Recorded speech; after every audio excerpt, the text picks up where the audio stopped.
Olá, bom dia, graça e paz.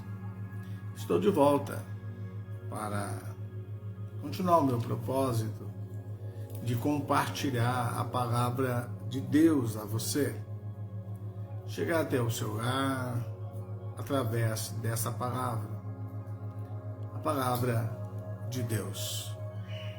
Desejo mais uma vez que as bênçãos de Deus estejam sobre a minha casa, sobre a sua casa, enfim, sobre as nossas famílias.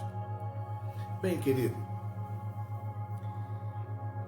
eu não tenho números exatos, mas com certeza o número de pessoas que já ouviu falar da Bíblia é incalculável para mim. Não faço ideia quantas pessoas possuem as Escrituras em suas mais variadas versões ou até mesmo traduções em línguas no mundo. Mas independente de quantas pessoas e das traduções em conformidade às línguas das nações, a Bíblia que eu uso, e talvez a Bíblia que você usa, ela começa dizendo o seguinte: no princípio criou Deus os céus e a terra. Esse é o primeiro versículo da Bíblia. Na inspiração divina ao escritor Moisés, a primeira mensagem das Escrituras apresenta Deus como o Criador dos céus e da terra. Como termina a Bíblia que eu uso? Qual é a última palavra das Escrituras? No Apocalipse, capítulo 22, no versículo 21, está escrito: a graça do Senhor Jesus seja com todos. Esse com todos pode abranger um número maior de pessoas do que eu imagino.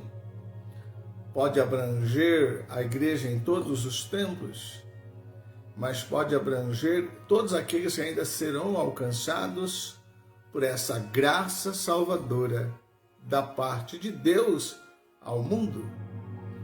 Toda essa graça, essa ação graciosa de Deus em favor do ser humano está centralizada naquele que é o único meio de acesso, o único meio ou mediador entre Deus e os homens, Jesus Cristo, o homem. Isto é, aquele que nasceu de mulher, conforme a profecia divina registrada em Gênesis capítulo 3, versículo 15. Eu não sei, querido, minha querida, meu irmão, minha irmã, você que me conhece de perto, você que nunca me viu, você que não me conhece, eu não sei qual tem sido o seu foco de vida nesse período tão difícil da humanidade. Mas essa noite, pela graça de Deus, um versículo voltou à minha mente e eu compartilhei com alguns irmãos e quero compartilhar com você outra vez. Em um dado momento da história da humanidade, Deus usa o profeta Isaías e a mensagem de Deus para você, para mim, para todos nós é esta: olhai para mim e sereis salvos.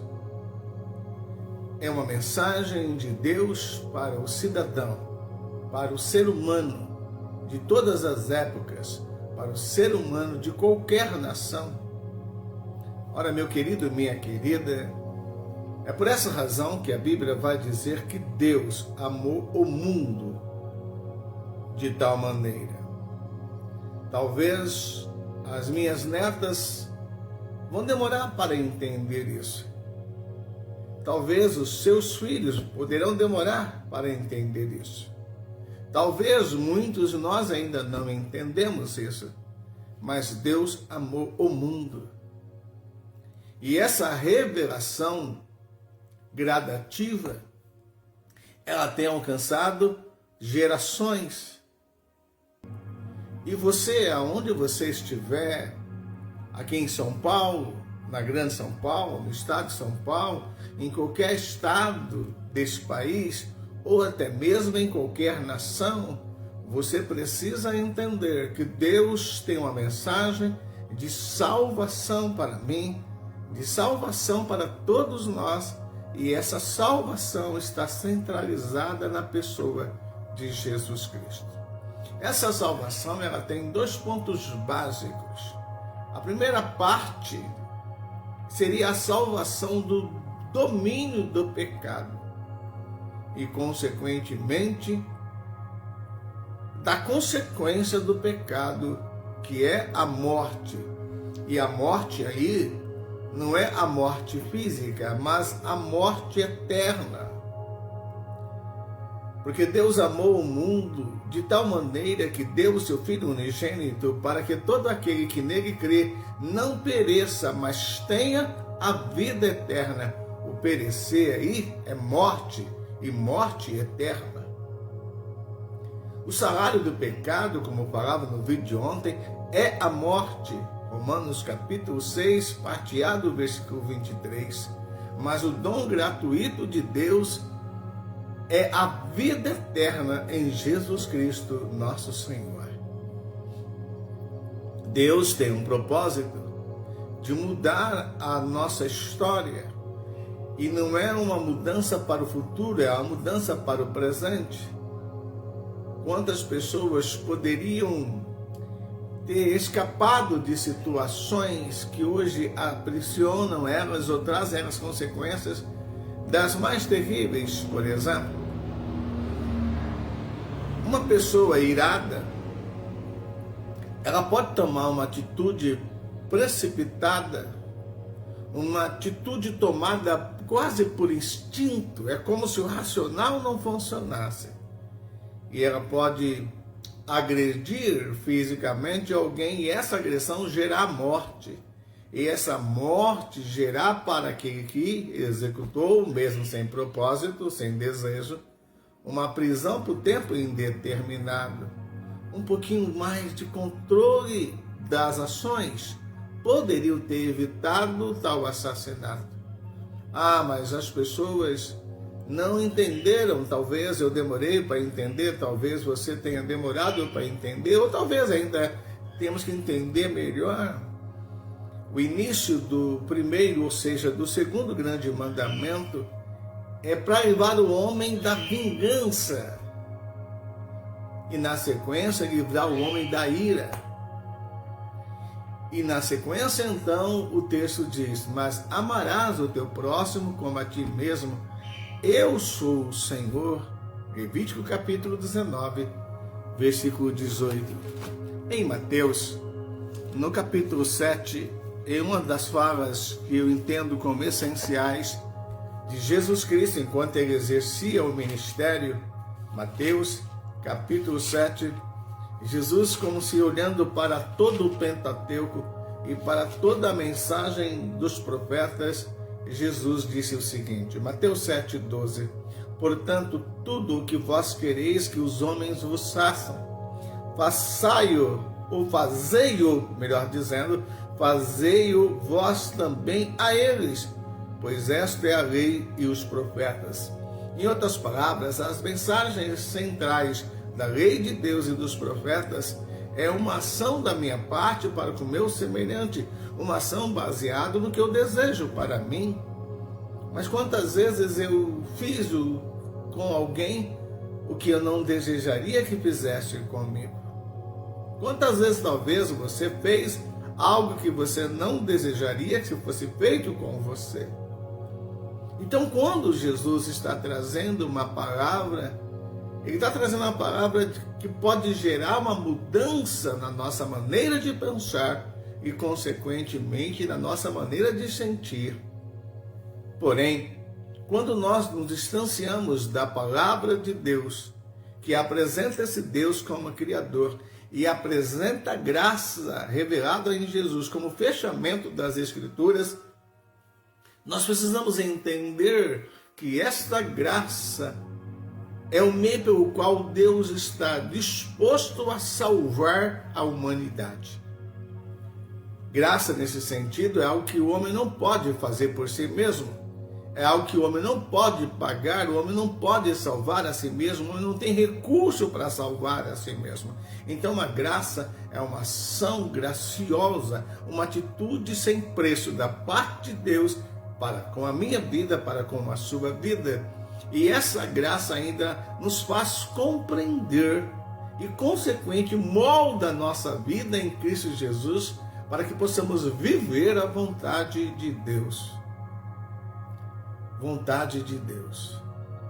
Será que a vontade de Deus seria que houvesse tantas barbaridades ao longo da história? Com certeza não. E por que há tantas barbaridades? Um dos motivos está em Oséias, capítulo 4, a ausência do amor, a ausência da verdade, a ausência do conhecimento de Deus. Oséias 4, versículo 1 e versículo 2, você pode ler o que está escrito na palavra de Deus, o que está prevalecendo no mundo, com a ausência do amor, com a ausência da verdade, com a ausência do conhecimento de Deus. Bem, meu querido, eu preciso, como eu sempre falo, chegar ao final, mas quando eu olho para as Escrituras e eu vejo Deus se apresentando através da escrita como Criador dos céus, e lá no Monte Sinai ele se apresenta como eu sou o Senhor, o teu Deus. Ele não está falando simplesmente sou Deus, eu sou o Senhor, o teu Deus. Por que ele se apresenta como o Senhor, o teu Deus? Porque ele se apresenta a um grupo de pessoas que estavam debaixo de uma promessa e no meio a todo o sofrimento clamavam a Deus, e debaixo dessa promessa Deus agiu, tirou aquela geração.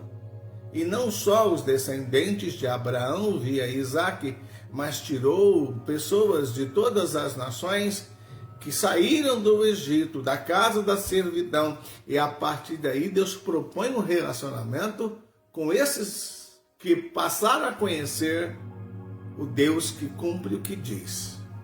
Bem, queridos, logo, o capítulo 96, versículo 13, deixa eu ler esse texto, capítulo 96 de Salmos.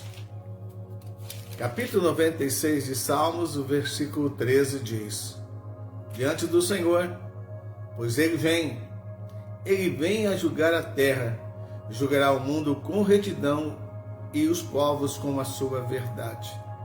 Essa fala de Deus através do salmista se cumprirá. Deus julgará o mundo com justiça.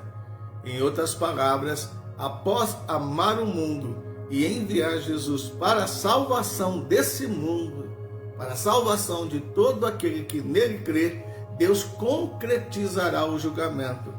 E Ele vai julgar a minha, a sua, a nossa escolha.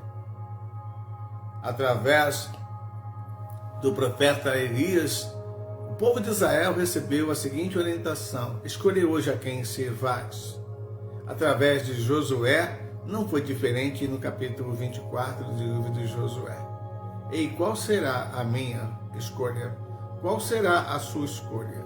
Será que nós vamos viver a parte A ou a parte B de Romanos capítulo 6? Eu estou abrindo esse texto para chegarmos ao final da meditação de hoje. Romanos capítulo 6, versículo 16 diz: não sabeis que sois servos daquele a quem vos oferecedes para lhe obedecer? Ou vocês são escravos ou servos do pecado para a morte? Ou vocês são servos da obediência para a justiça? De qual lado nós estamos? Servos da obediência ou servos do pecado?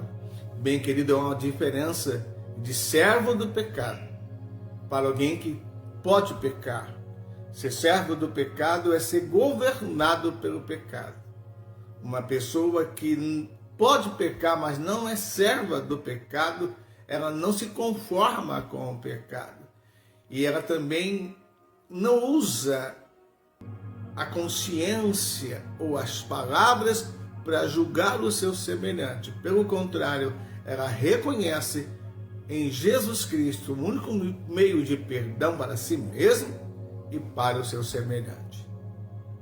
Que a graça de Deus em Cristo Jesus esteja com você, comigo, com as nossas famílias, esteja com essa geração, esteja com as nações, e que muitas pessoas possam compreender que há um único Deus disposto a salvar a humanidade.